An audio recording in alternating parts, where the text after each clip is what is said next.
Support WrestleTalk! Donate on Patreon. What's next for Keith Lee? Apart from facing Lars Sullivan next week, I am Luke Owen, this is El Fakador Laurie Blake, and welcome to the post-NXT WrestleRamble edition of WrestleRamble, which of course is sponsored by Beer52.com. Head over to beer52.com/WrestleTalk to claim your free case of beer. That is for our UK viewers only. I am afraid very sorry if that offends you. Anyway, happy Thanksgiving to our American viewers. You don't get free beer, but a happy Thanksgiving. Yeah, you got that. What are you even complaining about? Yeah, you get free turkey. You get free. Free. You get deals. You get to be mauled in Walmart for and freedom. Yeah, exactly. Which I think is what Thanksgiving's for, right? Was that Independence Day? That's Independence Day. I thought that was the aliens. Yeah, that's the alien one. Yeah. Yeah. Anyway, so NXT was last night. It was the post-War Games show, and of course that means nothing happened. It was lots of recap videos because they taped TV prior to War Games airing, and that is likely going to be the case for the next couple of weeks. At the very least, because they also taped in San Jose, California, just days prior to War Games, which means they can't feature people like the Undisputed Era or Ricochet or those kind of people because they're involved in high-profile matches, and we don't know what stories we're going to be telling coming out of War Games. Kona Reeves, time to shine. Oh, this is it. This is Get in there, Kona. You're the finest. It's Kona's time. But more excitingly, it should be Keith Lee's time, Matt Riddle's time, Donovan Dijak's time, or whatever the hell he's going by these days. So, we thought we would talk about, because what next for blank is likely going to be the title of the video for the next couple of weeks while we think of topics to do. So, what's next for Keith Lee? He was in action tonight against Fidel Bravo. Fidel Bravo, who looked like Ron Jeremy, but with dip-dyed hair. A less well-hung Ron Jeremy wander into the ring. Well, we don't know, allegedly. He got music, though, didn't he? I was expecting him to already be in the ring. Yeah, no, I was like, oh, it's weird that he gets an entrance. I mean, my note for him is, well, this is quite the look for Fidel Bravo. It's a brave old look for Fidel. Ron Jeremy is such a good shout. And he had some comfy-looking pants on as well. Oh, yeah. Oh, yeah. Oh, he was looking comfy. But there was quite the size difference. As you'd expect, Bravo was unhappy with the crowd singing. And then Lee essentially did one move and won. He did, yeah. He did the overhand chops. He did the big chops. He cut him off with a crossbody style thing, which was more just a sort of, this is my body, and now it's in the way. Because it wasn't like he jumped at him. Crossbody is normally like you use the force of you running to take someone down. Lee just jumped in the air, and Bravo collided and was like, now I dead. Yeah, Bravo got in the way. Yeah. and then Keith hit his finisher. Yes. And the squash match was squashy. And the squash match was squashed. If I had to just, it was a Robinson's Summer Fruits squash match. Oh, 100%. Pure summer fruits in there. Yeah. Yeah. I did like Mauro Ranello's commentary where he said that Keith Lee is an anime fan. In fact, he's a big fan of One Piece. And Fidel is lucky to be leaving in one piece. Nice call, Ranello is money. I've missed you on NXT commentary, Mauro. I'm sure that Vic Grimes, or whatever his name was, he did a grand old job, but I did miss Mauro. So the question really is, what is next, aside from the match with Lars Sullivan next week, is next for Keith Lee? Our boy, bask in his glory, Keith Lee, limitless Keith Lee. Because he is kind of in that crop of guys that are in NXT at the moment that have come in with a lot of brouhaha. Guys like Lee and Matt Riddle, guys like Donovan Dijak, guys like Marcel Bartel, all these this group of guys. Kona Reeves is another one, actually. Guys they've been sort of pushing on TV, but because they're not part of these main event storylines involving the NXT Championship, which is very much filled with Ciampa and Gargano and Aleister Black, and now maybe possibly Velveteen Dream sticking around there. I'd imagine they were looking at it as this three-piece, but it could become a square because Dream did so well on Saturday. But they're also not part of the North American Championship scene either, because that's all being built around Adam Cole, Pete Dunne, and Ricochet, which in turn also means that Pete Dunne's United Kingdom Championship is tied in with those three guys. It's a bit of an odd booking sort of kind of scenario at the moment. And with those championships, that kind of takes up the majority of any of your takeover cards. Absolutely, yeah. Including your tag team championship and your women's championship. The takeovers have a maximum 5 matches. That means there's only one other match left for any of these guys to get takeover shots. Matt Riddle's come out and knee someone in the face. And then we get that whole match again on this show as well. But we'll get to that. We'll get to that. So what really can be done with this crop of guys? Well, it's really weird, isn't it? Because it feels like since Keith Lee has turned up, he's just been in the holding pattern of coming out, doing about 5 moves, looking great doing it, but not really being tested or like having a match against anyone of the same caliber as him even. And it just feels a bit like, why? Like, you know, even if you've got nothing for them to do, you could still just chuck him in the ring with Dijak or anyone else and they'll put on an amazing match.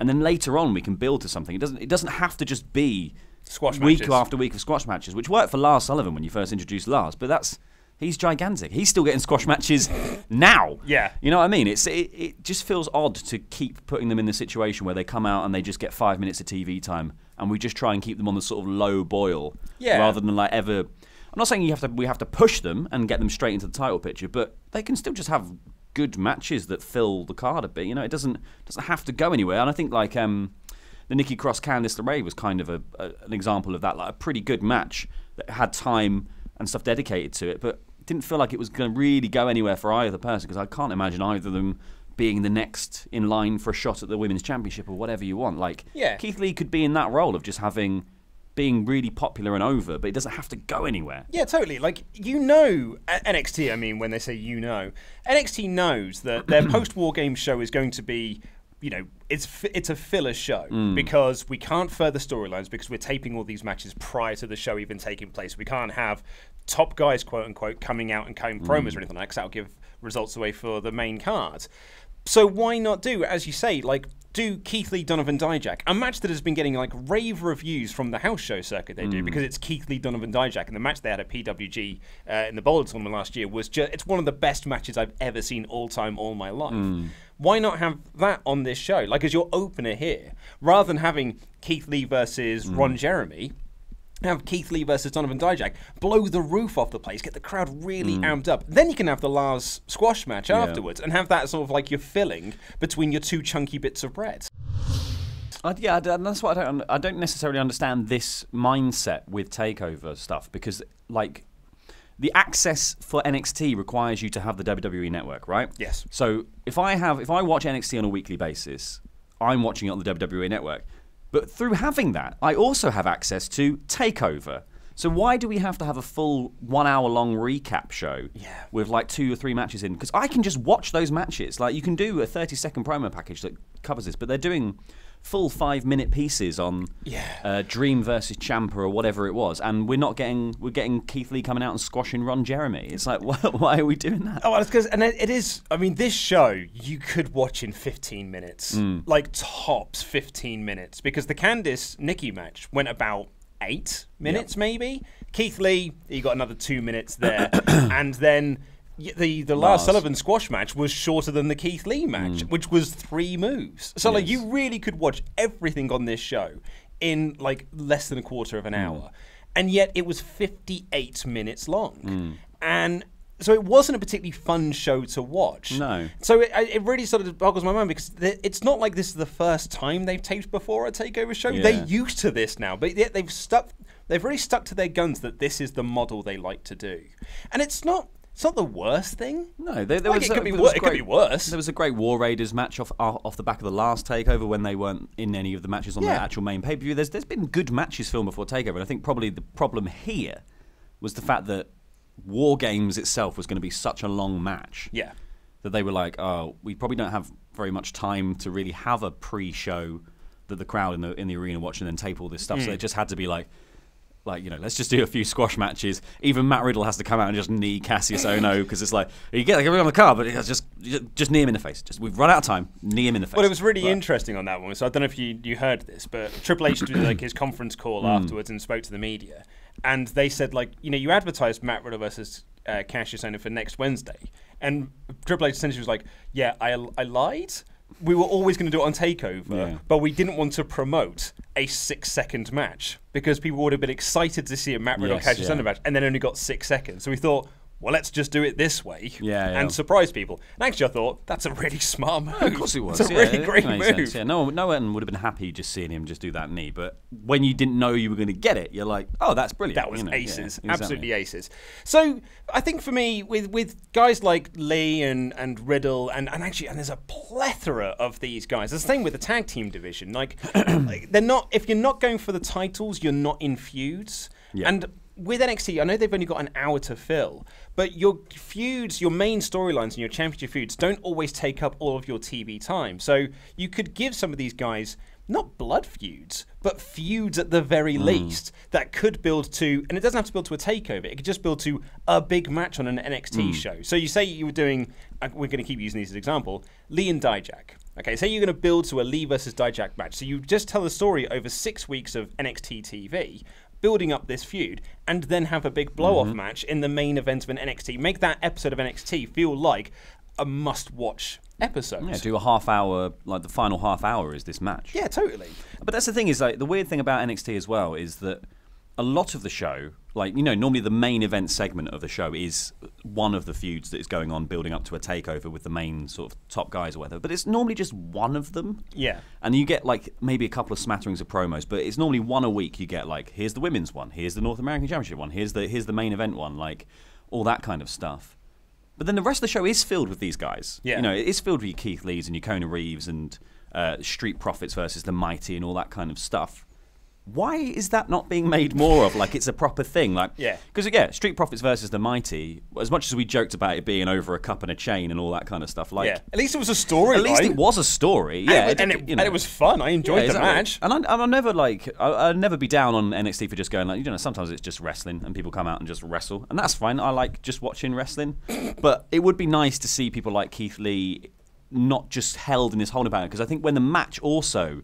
is just a hold. There's no story with Keith Lee at the moment, and the matches are just literally, here is placeholder, Keith Lee is here. Yes. Yeah, and yeah. Like, you know, and that's a brilliant news, but But. kind of boring when you know what he's capable of, and when you know when the people he could be in there with, because the roster is so packed full of talent at the moment. Yeah, and I think I've not spoken to Keith about this, but he, at the moment, his Twitter name is, it's like Patient Lee.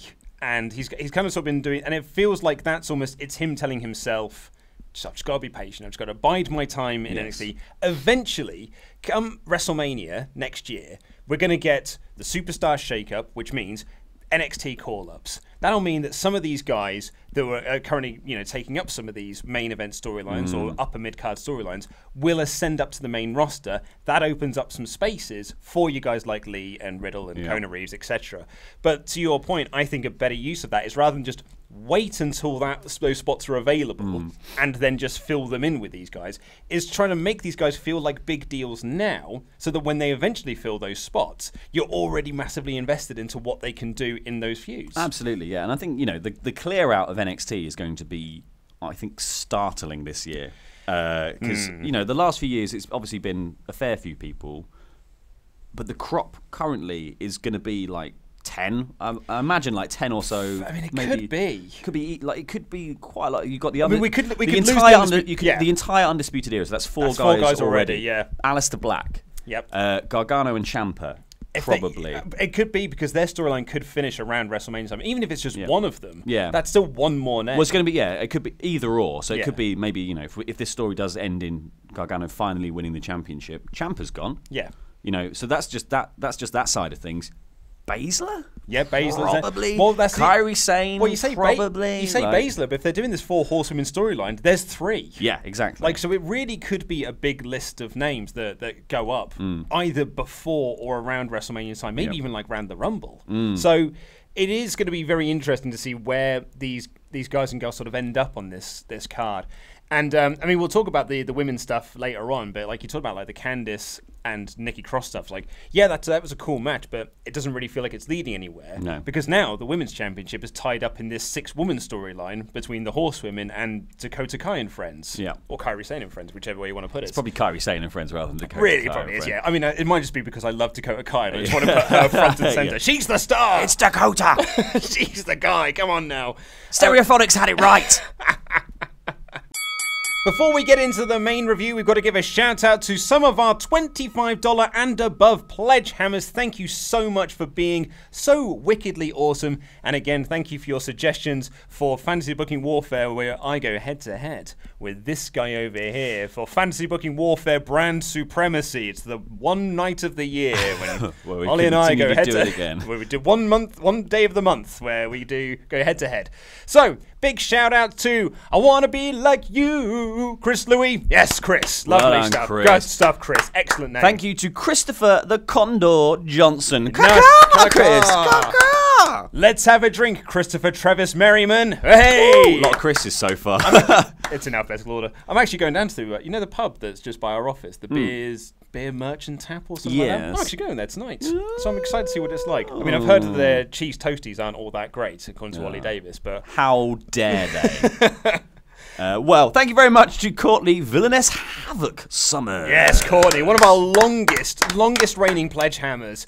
Rob Pontin Problems. Pontin, very, very vocal in the community section. Love your stuff, Rob. Why is there an ellipsis at the beginning of this? Because it's ... dive. Oh, ... dive. Dylan Kashita. Yes, ... dive, Killer Kashita. They drew first blood, not me. Grace Rambo. It's a Rambo quote. It's old school. Steep climb, James McMahill. Yeah, I always thought it was James McMahill, but it McMahill. Depends where you're from. Hey, what up, James? You sold out, Jay Sellers. No, you didn't. You bought in. And Jonathan, the Headmaster Headman. Thank you very much. Thank you to all of you. We'll have more of these $25 Pledge Hammer shout-outs this coming Saturday on the magazine WrestleRamble. So speaking of that women's match that we were sort of alluding to earlier, Shayna Baszler obviously defeated Kairi Sane in the 2 out of 3 falls at TakeOver War Games. We get a video recap of that match. And then Baszler cuts a promo backstage with the Angel, Kathy Kelly, and she's got like her, not Kathy Kelly, but Shayna Baszler's got her cronies behind her. And like Kathy's sort of asking about Kairi Sane, but really Baszler wants her to talk about the fact that she's a 2-time women's NXT Women's Champion now. And she's so confident. She didn't say no one can stop me. She said, I'm so confident no one can stop us. Yeah, but it was really interesting because she was for a moment slightly annoyed when Kathy Kelly said, obviously you managed to win with a bit of help from your friends, and she looked like a little bit aggrieved by that for a second, and then she was like, no, this is not what we should be talking about. We should be talking about the fact that I'm the first ever 2 times women's champion. Then went on to all that. So it's interesting that she's like still maintaining that she is the best, while also now being like part of this little stable. And I think it really helps, like, Ollie pointed this out on the TakeOver show, when they're walking up the ramp, and bearing in mind, like, it was all Marina Shafir and Jessamine Duke interference. Marina Shafir puts her arm around and it was like, that was all you. Like, yeah. So, like, all of that stuff then plays further into this Baszler character of just like, I'm not cheating. Yeah. I'm winning. Yeah, these people want to do this because I'm so good. We then got another recap of Ohno interrupting Matt Riddle on the kickoff show, and then they showed, yes, the entire Matt Riddle Kassius Ohno match. So we may as well talk about that here. What did you think of the Matt Riddle Kassius Ohno match from TakeOver? I mean, it was good. It was a good introduction to, I think, Matt Riddle on a grand stage. It put him over really well, and I think that was the nice thing about it. Like I'm not sold entirely on Matt Riddle's promo stuff yet. And like seeing him on the pre-show that they obviously showed all that stuff on this show as well. Like he's still a little bit like feels a little bit sloppy about it. But as he came out and did his little promo, he seemed like a star. Like that knee and then the pin and then like him running around the ring, giving it all that. Like it. Yeah. He's got it, doesn't he? But yeah, absolutely. And it's amazing, actually, because I think this is really a lot of people's first exposure to Matt Riddle. And I've seen that because people have written about it on our Patreon community. People have been posting about it on our Discord channel as well. I've had emails and tweets from people saying, like, yeah, I don't get Matt Riddle, and I'm not really warming to him. In fact, actually, I've got this is going to be on our Saturday WrestleRamble in the mailbag. But someone left a comment. Let's see if I can find it here. Googling things live on air. Googling live on air. Googling live We're on air. Googling live on air. Yes, from live. Dalton Sizemore saying, I honestly hope that Matt Riddle blows me away with his wrestling because I find the character of Riddle extremely annoying. And I think I totally get that because like James D'Lo on Gorilla Position, he brought this up on their podcast as well, being like, he is a character that works in NXT because NXT is a cool brand. But as soon as it goes up to the main roster, I can see the mainstream audience turning against it. Yes. Well, I think the cool thing with his character, and I think the thing that will make it work, is the idea of him being the kind of surf bro, stoner type vibe character. Yeah. But play up like a heel kind of thing, like he's lazy, he's sloppy, blah blah blah blah blah. But then when he gets in the ring, he mauls people. Yeah, totally. I think you can play with the complete juxtaposition of those two things. That he seems like a slacker, and he obviously blooming well isn't. You know what I mean? He is not. But he could really amp up the broness of being the king of bros to an obnoxious degree. Yeah. Because it does feel like a heel character, right? Yeah, like the king of bros and be like, bro, you know, that surfer dude. Well, they're trying to play him off thing. as cool now. Yeah. When I think you could do it as a sort of throwback, obnoxious kind of like all the villains in any 80s film. Yeah. Or anything. Like Yeah. ECW Rob Van Dam. Of just like the character that Rob Van Dam was in ECW is so different to what he was in WWE, where he was just like, yeah, cool dude, whatever. Like that was the character he was there. But if you gave Riddle like the sort of Rob Van Dam-esque stuff, where he was just like, I am the pay-per-view, I am the main event. You have to put me on the pay-per-view. If you want to sell buys, like if you want people to buy the WWE Network, you need to have the King of Bros on your pay-per-view shows. Like I think that could really work for Matt. What I really like about Matt Riddle, and one of the reasons I'm such a fan of his in-ring work is incredible. He is like top 5 wrestlers in the entire world. He's so good, and there's no pretension about him. He is not playing a character. No, this is Matt Riddle. This is what Matt Riddle is like. Like, you go for a drink with Matt. This is literally what he is like. Yeah. There's no difference to him outside of the ring and what he is on TV. He's a real. I think he's an absolute star. Like he carries, and maybe it's because I liked Michelangelo in the Teenage Mutant Ninja Turtles. Like, maybe that's why I like him so much, because he literally is. He needs some nunchucks. That's what he needs. He's a living embodiment of Michelangelo from the Cowabunga, dude. Cowabunga, dude. Cowabunga bro, maybe. And we later on that night, this was weird. Have you seen this interviewer before? Yes, so she's the Renee Young clone, is she not? Yes, she is. Yes. Because I mean, my note here is like later that night, some interviewer with actual charisma came up to Matt Riddle. Like she didn't feel like my guest at this time. Generic question. She actually was interacting with them. Yeah, she's the doppelganger. Yeah, she's great. Anyway, like Matt Riddle, he said it was they announced it was the quickest unscheduled match in NXT history, which is not quite the greatest accolade. Like, you're not going to put that on a trophy, are you? But I enjoyed the idea that this was like a silly bit of banter that they were just having. Absolutely, It was really fun, and I thought like her playing along and going, like saying like, "Hey, bro," and like, you know, all the sort of, like little nods and winks and stuff. It was really good. She's great. Yeah. Like if she's allowed to stay like this. She and Kathy Kelly could be like a power couple of interviewers on the NXT brand. But Matt Riddle said he was very happy with his takeover debut. Turn this up. More of that. More of that. We then got our Lars Sullivan squash match against, I've written, Keita Murray. Yeah, Keita Murray I put, but I wasn't sure. I wasn't sure, and I haven't Googled yet, so I don't know. Yeah. Anyway, it was a lad. He didn't get an entrance. And I think my takeaway from this, really, is that it seems like that Lars Sullivan, there was a report that those Lars Sullivan promos they were playing were actually meant to be played around TLC. And they were meant to be building up a Lars Sullivan thing for, like, he'll debut towards the end of the year or, like, in January come the new year. But Vince saw the promos and loved them and thought they were so good, he wanted to start airing them as soon as possible. And I think that's almost quite evident here. Is this going to be an Emelina thing, right? Well, it never happens. That's what me and Ollie said in the SmackDown review. But, like, I think that's... Sorry if you can hear drilling. They've just started doing some work upstairs. So I think that's almost quite clear here. Because they didn't mention Lars Sullivan's call-up to the main roster in the commentary in this. They didn't even re-record the commentary. And after he wins this match, which he won very quickly, he starts kind of promo about wanting to win the NXT Championship. And I'm like, in this kayfabe world, where it's TakeOver, Survivor Series, Raw, SmackDown, then this show. That's the kayfabe timeline of events.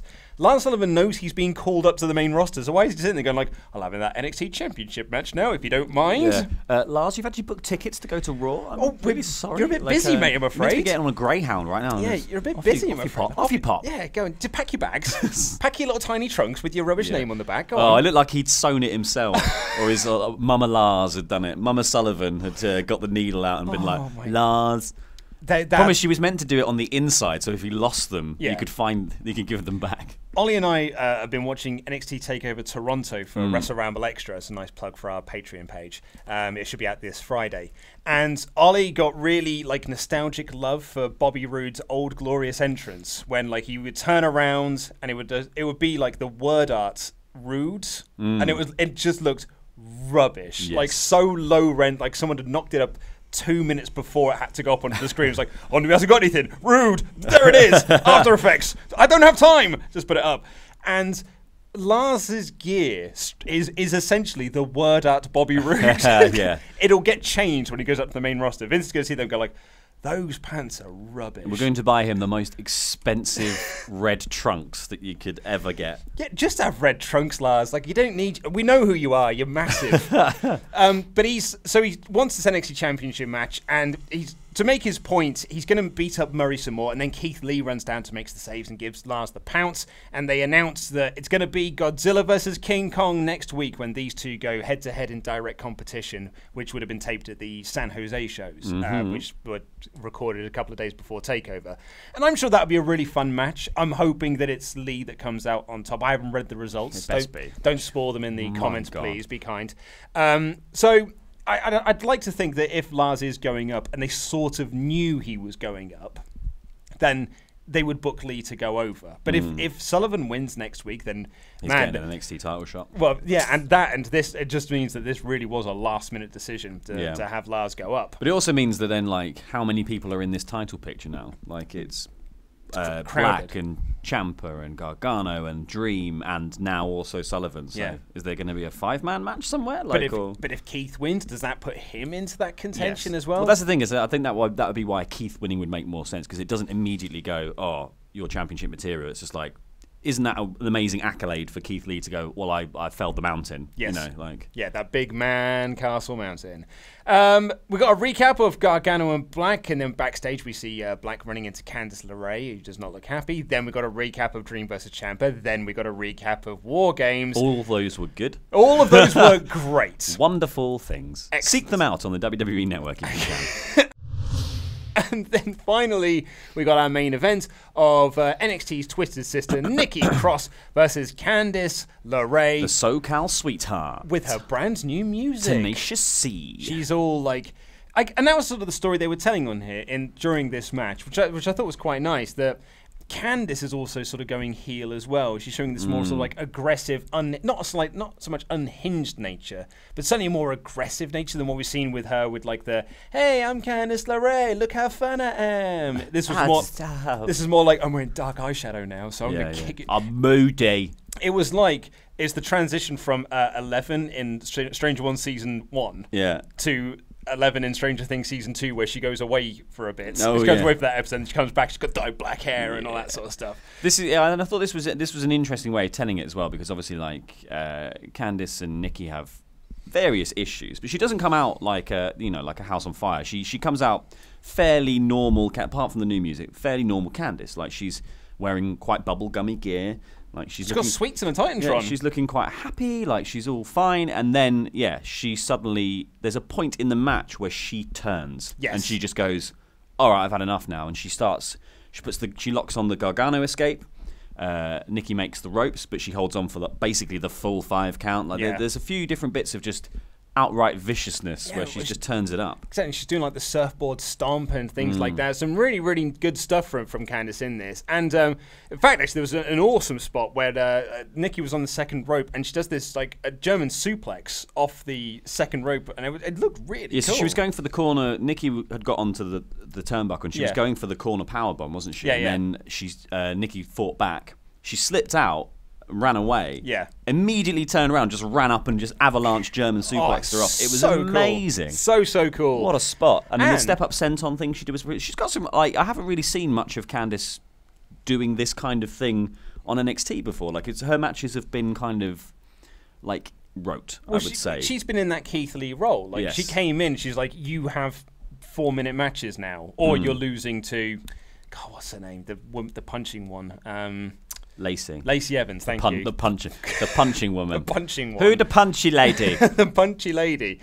And even like they put Candice over strong in this, she kicks out of the Purge, which is Nikki Cross's like fisherman's neck breaker. She's the first person ever to kick out of it. That's it, and they put that over really strong on commentary. So I thought that was a really nice touch for Candice. So it'll be interesting to see where Candice comes out of this, considering that she lost. I don't get that. I really don't understand that. But Nikki had to like put her away with a top rope purge in order to actually get the victory. So like maybe you could put over the idea of she won, but she had to do like a super duper finishing move to finish her off. Super special one. But yeah, it's strange that Candice won here, and it also seems that Nikki is not going up to the main roster. Like I know a lot of people really thought that. Like, you read the comments on our predictions, everyone was convinced it was going to be Nikki Cross in the SmackDown. Yeah, everyone, because she had that one match. In the UK shows. On the UK shows, and that's what it was there for. But everyone had convinced themselves it was going to be a Nikki call-up. But I don't think it's happening anytime soon. No. Which is weird, because the reason why Nikki was kept in NXT is because they felt that with them losing so many of their talent, because they called up the Riot Squad and they called up Sonya Deville and Mandy Rose. They were like, uh-oh. We haven't got a lot of ladies left. The women's division had been gutted. It had been completely gutted. So we need to keep Nikki around. So we've got a name value. We've got name value in there. But now they don't need her.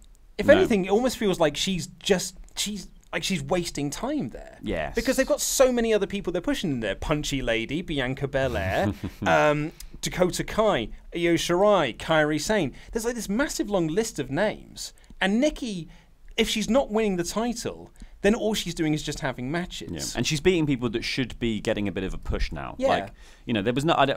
I don't think Candice needs to have the exact same arc as Johnny.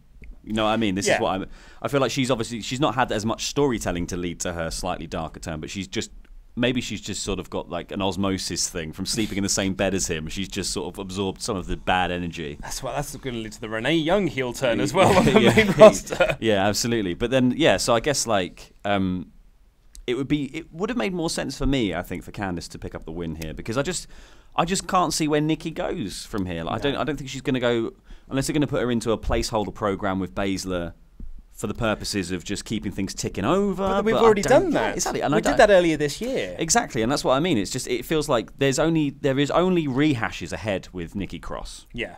And whereas Candice has much more opportunity to have matches with many people that she hasn't had matches with before, and actually build towards a title run at some point, probably. Totally. If I'm looking at this NXT roster at the moment, I'm not looking to call up Lars Sullivan. I'm looking to call up Nikki Cross and try and bolster up that SmackDown women's division, which has spent so much time building the whole thing around Becky and Charlotte that everyone else has just fallen by the wayside. Like Iconics are so flat. Mandy Rose is flat. Sonya Deville is flat. Asuka, annoyingly, is so ridiculously flat. Naomi's been flattened out. Lana and Carmella, like they've all been completely flattened out. But if you got called up Nikki Cross and then you turn that into like a three-way feud between Becky, Charlotte, and Nikki, so you've got this like tension between Becky and Charlotte based on their history, but then you've got this crazy addition into there as well. Like that's something more interesting for Nikki than at the moment, as you say, treading water. Yeah, in NXT. Nikki's got such an interesting character Totally. for a female star. It's like she does deranged better than pretty much anyone I've seen doing it. Like she actually does it almost like, obviously sometimes it's a bit far. She pushes it quite far, but like she gets away with it mostly. Like she does come across as genuinely a bit unhinged. And that would be such a good addition to the SmackDown women's roster where 90% of people dance, and that is their thing. Yeah. So, it's a very dance-heavy show. Also, and, I hate to try to get more people over because that's not the WWE mentality at the moment. It might really help Sanity. It might give them that little restart that they've really needed since their absolutely pointless main roster call-up since WrestleMania. So, that was NXT this week. It was a show of recap packages. And next week feels something of the same, but I am looking forward to Keith Lee versus Lars Sullivan because, as we kind of sort of talked about in the opening of this show, it will be like the first real test for Keith on the main roster. Like, because this is this is Keith going up against a guy that has some real big name recognition in NXT. He's a guy that had an NXT Championship match earlier this year, I want to say. It might have been late last year. But he's had an NXT Championship match. He's been in the main event mix. So for Keith to be able to go up against him, that could be like a real big first step for Mr. Lee on the main roster. What did you think of the show? It was okay. It was very serviceable. And I think it's a crying shame that they didn't obviously have time or the means or whatever to have a few more matches squeezed out of the pre-taping at TakeOver, which is a shame. However, it was fine. It was fine. It was fine. It was absolutely fine. But that is all we've got time for today. Please head on over to beer52.com/WrestleTalk to claim your free case of craft beer. UK viewers only, happy Thanksgiving. If you are watching this on Thanksgiving, click some videos and ignore your family even further and watch more of us talk about wrestling, because that is what Thanksgiving is all about. I have been Luke Owen. This has been El Fakador Laurie Blake, and that was NXT Rambling.